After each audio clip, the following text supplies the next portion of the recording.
नमस्कार विद्यार्थी मित्रांनो, मी मधुरा जाधव तुमच्या सगळ्यांचं स्वागत करतेय टिक्कर मराठी सरळ सेवा या आपल्या YouTube चॅनलवर। दररोज प्रमाणे आजही मी तुम्हाला बुद्धिमत्ता हा विषय शिकवणार आहे। तर BMC मध्ये ज्या पद्धतीने प्रश्न विचारले जाऊ शकतात किंवा विचारले गेलेले आहेत तेच प्रश्न किंवा त्याच पद्धतीचे प्रश्न मी तुमच्यासाठी घेऊन आलेली आहे आज। तर प्रश्नांना करूया सुरुवात, भेटूयात प्रश्नांना, पण त्याआधी सेशनला करून घ्यायचं आहे लाईक आणि शेअर। असालच तयार, वही पेन पुस्तक घेतलेलं असेल किंवा कन्सेप्ट पाहिला तयार असाल। आजचा पहिला प्रश्न दाखवते, घड्याळाचाच आहे। घड्याळात 6:03 झाली असता मिनिट काटा व तास काटा यांची अदलाबदल केली तर घड्याळात किती वाजतील? 12:06, 12:30, 6:30, 2:30. घड्याळात किती वाजलेत? 6:03 झालेत। 12, 1, 6 बरोबर आहे। 6:03 काट्यांची अदलाबदल झाली याचा अर्थ काय झाला? छोटा काटा मोठा झाला, मोठा काटा छोटा झाला, मग मोठ्याच्या ऐवजी छोटा काटा झाला आणि छोट्याच्या ऐवजी मोठा झाला। आता आपल्याला किती वाजल्यासारखे दिसतात? 12 आणि 1 च्या मध्ये छोटा काटा आहे, मोठा काटा 6 वर आहे, याच्यामुळे आपल्याला किती वाजल्यासारखे दिसतात? 12:30। पर्याय क्रमांक येतोय दुसरा। पुढचा प्रश्न बघा, नातेसंबंधाचा। अ स्त्री ब स्त्रीस म्हणाली काय? तू माझ्या सुनेची मुलगी आहेस। तर अ ही ब ची कोण? आजी, आई, मुलगी, बहीण। अ ब ला काय म्हणाली? तू माझ्या म्हणजे अ च्या सुनेची मुलगी आहेस। आपल्या सुनेची मुलगी म्हणजे आपली नात आणि आपण तिची आजी किंवा आजोबा। आता पर्यायामध्ये आपल्याला आजी दिलेली आहे, उत्तर तेच देणार। ठीक आहे, तर आजी आजोबा, आजी किंवा आजोबा असं असतं किंवा अ चं लिंग माहित नाही ते असतं तर आपल्याला ते उत्तर द्यावं लागलं असतं। अ ही ब ची कोण आहे? तर ब च्या आईची सासू। आपल्या आईची सासू म्हणजे आपली आजी किंवा आजोबा। पुन्हा सांगून देते, कन्फर्म उत्तर देताना लक्षात देत चला। पुढचा कॅलेंडरचा प्रश्न, जर 1 जानेवारी 2006 ला रविवार असेल तर 1 जानेवारी 2010 ला कोणता वार येतो? रविवार, शनिवार, शुक्रवार, गुरुवार। 1 जानेवारी 2006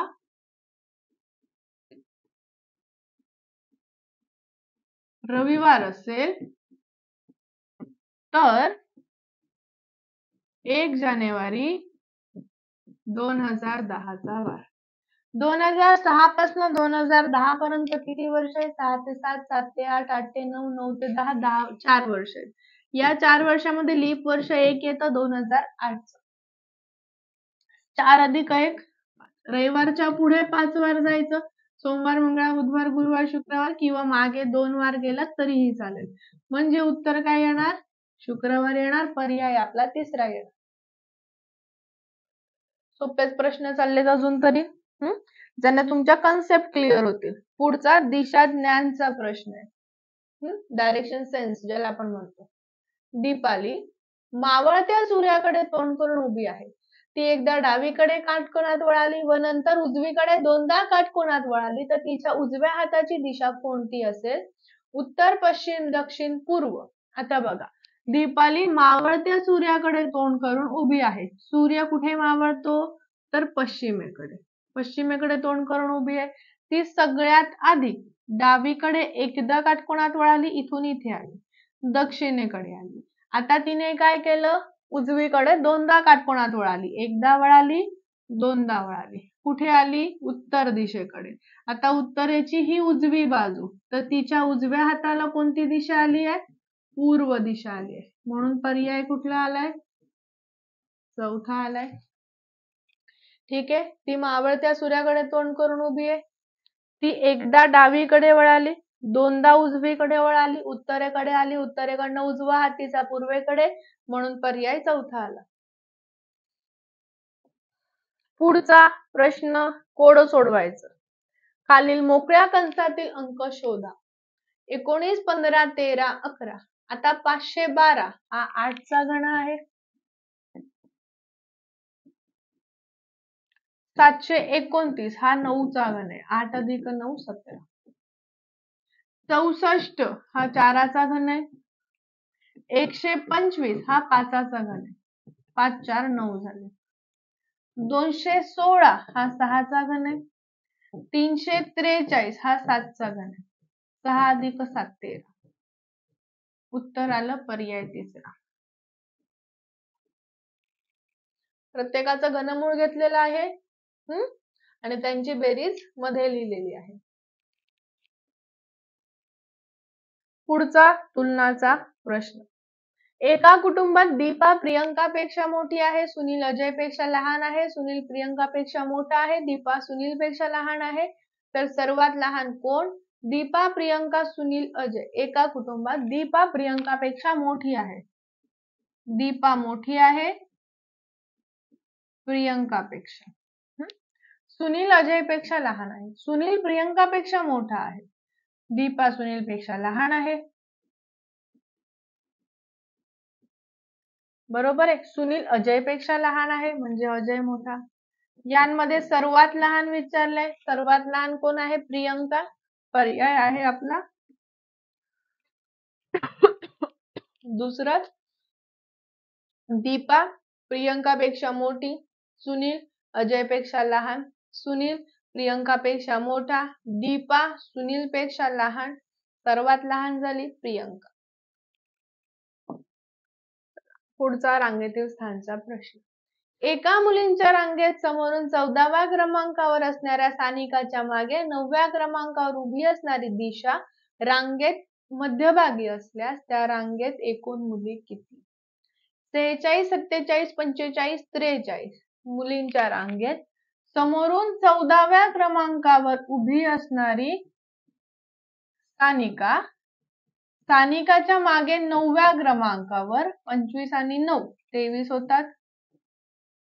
दिशा 1 2 3 4 5 6 7 8 9 15 16 17 18 19 20 21 22 23. दिशा काय आहे? रांगेत मध्यभागी. इकडून 23 तिकडून 23. 23 अधिक 23 46. दोनदा मोजलं वजा 1 केलं. रांगेमध्ये एकूण किती जण आहेत? 45 जण आहेत. पर्याय पण आपला तिसरा आहे.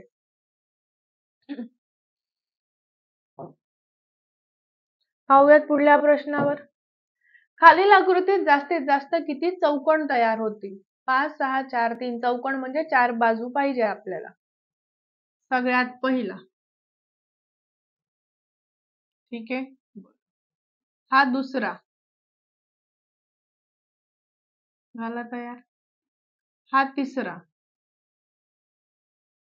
हा छोटा चौथा. हा छोटा पाचवा. एकूण चौकोन किती तयार झालेले आहेत? 5 झालेत. म्हणजे माझ्या हिशोबाने 5 आहेत. तुम्हाला जर अजून दिसले तर तुम्ही मला सांगू शकता कमेंट मध्ये. वरचा एक, खालचा एक, मोठा एक, हा एक, हा छोटा एक. एवढे चौकोन तयार होत आहेत ज्यांना 4 बाजू आहेत. 5 बाजूवाले नाही चालत. नाही तर आपण घेतले असते. पुढचा प्रश्न मोठा आहे तरी तो सोपा आहे. त्याच्यावर 2 प्रश्न आहेत.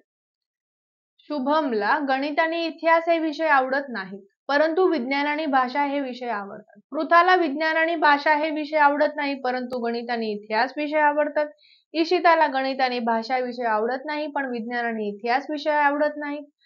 सौरभला भाषा आणि इतिहास हे विषय आवडत नाही, पण विज्ञान आणि गणित हे विषय आवडतात. तर खालील प्रश्नांची उत्तर द्या. सर्वात जास्त मुलांना आवडणारा विषय कोणता? विज्ञान, गणित, भाषा, इतिहास. दुसरा प्रश्न इथे आहे. आता तोंडी पण सोडवू शकतो. सगळ्यात जास्त आवडणारा. विज्ञान एक, भाषा एक. ठीक आहे. त्याच्यानंतर ईशिताला गणित, भाषा. बघा आता. भाषेला 2, विज्ञानाला 1, गणिताला 1. आपण नंतर चेंजेस करायचं. ओके. त्याच्यानंतर सौरभला भाषा आणि इतिहास आवडत नाही, पण विज्ञान आणि गणित आवडतात. मग गणिताला 2, विज्ञानाला 2. त्याच्यानंतर शुभमला गणित आणि इतिहास आवडत नाही, पण विज्ञान आणि भाषा आवडतात. बरं, ते तर आपण एक एक दिले. पृथाला विज्ञान आणि भाषा आवडत नाही, पण गणित आणि इतिहास आवडतात. म्हणजे गणिताला 3, इतिहासाला. सगळ्यात जास्त आवडणारा विषय गणित. या पद्धतीने तुम्ही सोडवू शकता. त्याच्यावर पुढचं गणित पण विचारलंय त्यांनी.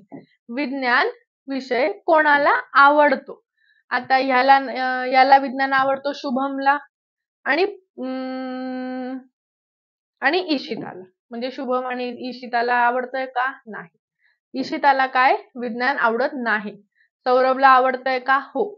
बरं.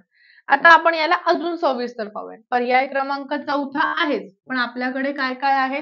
तर विषय आहेत आणि माहिती आहे. शुभम आहे, पृथा आहे, ईशिता आहे, सौरभ आहे. पृथा, ईशिता,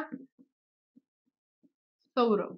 ओके, तोंडी सोडवू शकता, नाही तर या पद्धतीने केलं तरी पण चालेल. विषय कोणते कोणते आहेत? गणित, इतिहास, विज्ञान, भाषा. गणित, इतिहास, विज्ञान, भाषा.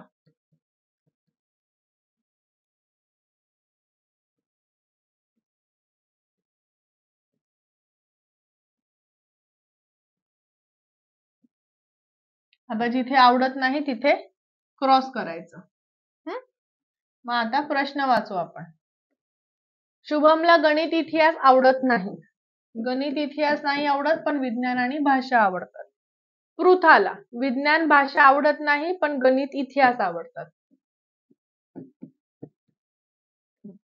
ईशिताला गणित आणि भाषा आवडतं. बाकीचे इतिहास विज्ञान आवडत नाही. तर सौरभला भाषा आणि इतिहास आवडत नाही. म्हणजे गणित आणि विज्ञान. सगळ्यात जास्त आवडणारा विषय गणित, बरोबर ना? 3 आहे. आणि विज्ञान आवडणारे शुभम आणि सौरभ. म्हणजे आपले दोन्ही उत्तर बरोबर आले, जे आपण तोंडी सोडवली. तोंडी म्हणजे फक्त वाचून. ओके, चला पुढच्या प्रश्नावर जायचं. सेशनला लाईक करून घ्यायचं आहे पटकन. गोविंदाचा मामा हा रामचा काका आहे, तर राम गोविंदाच्या मामाचा कोण? भाचा, पुतण्या, भाऊ यापैकी नाही. गोविंदाचा मामा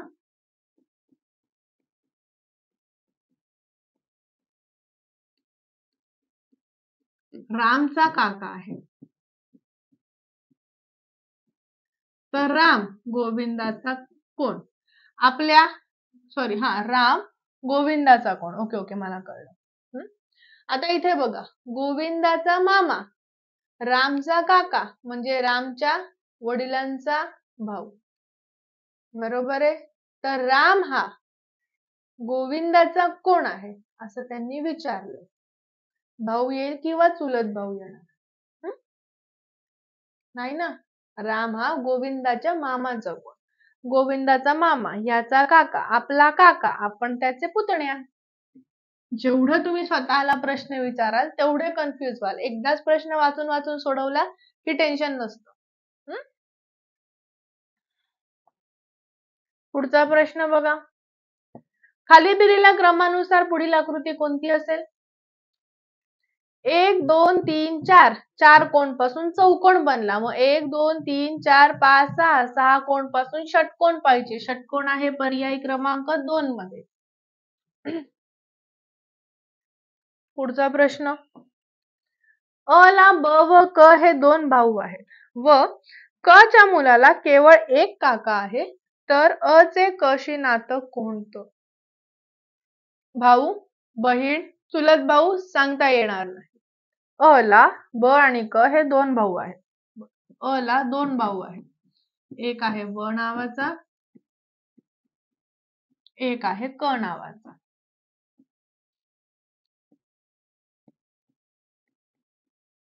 आता क च्या मुलाला एकच काका आहे. पुल्लिंग कोण झाला? ब झाला. म्हणजे ही काका असेल म्हणजे ही आत्या असेल, तर अ चे क सोबत नातं काय? अ ही क ची कोण? आता ही काका म्हणजे हे आत्या असणार, म्हणजे अ ही क ची कोण असणार? बहीण असणार.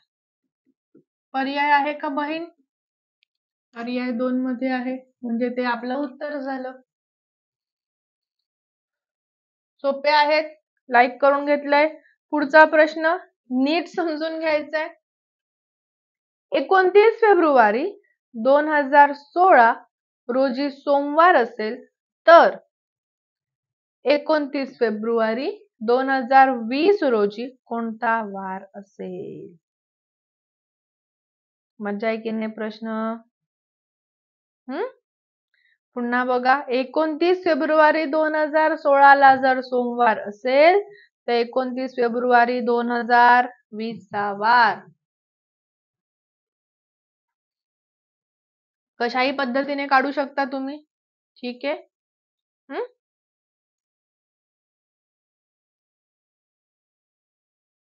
बघा, 29 फेब्रुवारी 2016 लीप वर्ष आहे. वार सोमवार होता, तर तुम्ही डायरेक्ट नाही काढू शकत. 29 फेब्रुवारी पासून तुम्हाला 1 मार्च 2016 ला वार 1 दिवसाने पुढे जाणार म्हणजे मंगळवार येणार. 1 मार्च 2016 ला पासून 17 ला तुम्ही बुधवार येणार. 1 नेच वार पुढे जाणार. फेब्रुवारीतला 29 घेतलाय, लीप आहे 2 ने जायचं वगैरे असं काही नाही. 1 मार्च 2017 पासून 2018 ला यायला तुम्ही पुन्हा 1 ने वार पुढे येणार. 1 मार्च 2018 पासून 1 मार्च 2019 पर्यंत तुम्ही परत 1 ने वार पुढे येणार. आणि 1 मार्च 2019 पासून 1 मार्च 2020 ला यायला तुम्हाला 2020 हे लीप वर्ष असल्यामुळे वार 2 ने पुढे यावं लागणार. पण तुम्हाला त्यांनी 29 फेब्रुवारी 2020 चा वार विचारलाय. वार 1 ने मागे न्या. उत्तर काय आलं पाहिजे तुमचं? शनिवार.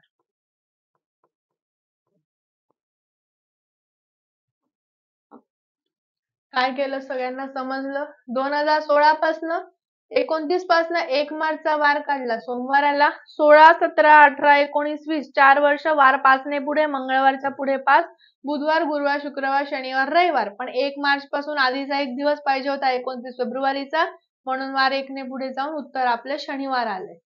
या पद्धतीने केलं तरीही चालेल. ठीक आहे. तर हे होते आपले आजचे प्रश्न. जवळजवळ दररोज आपण एक 15 प्रश्न कंप्लीट करत आहोत. वेगवेगळ्या टाईपचे घेतोय, वेगवेगळ्या कन्सेप्ट आहेत किंवा वेगवेगळे टॉपिक सुद्धा आहेत. प्रश्न आवडत असतील आणि असेच व्हिडिओ पाहायला आवडत असतील तर व्हिडिओला लाईक करत चला, व्हिडिओला शेअर करत चला. चॅनलवर नवीन असाल तर चॅनलला सबस्क्राईब करून घ्या आणि कमेंट मध्ये सांगा तुम्हाला व्हिडिओ कसा वाटला, प्रश्न कसे वाटले, कन्सेप्ट समजले आहेत की नाही. काही प्रश्न मोठे असले की ते कसे सोडवायचे हे सुद्धा मी तुम्हाला इथे सांगत आहे. त्यामुळे तुमच्याकडनं अपेक्षा आहेत लाईकच्या आणि कमेंटच्या. ठीक आहे. आज थांबते, भेटते पुढच्या व्हिडिओला. तोपर्यंत bye bye, take care, have a great day, be happy, be positive, be confident. Thank you सगळ्यांना. काळजी घ्या.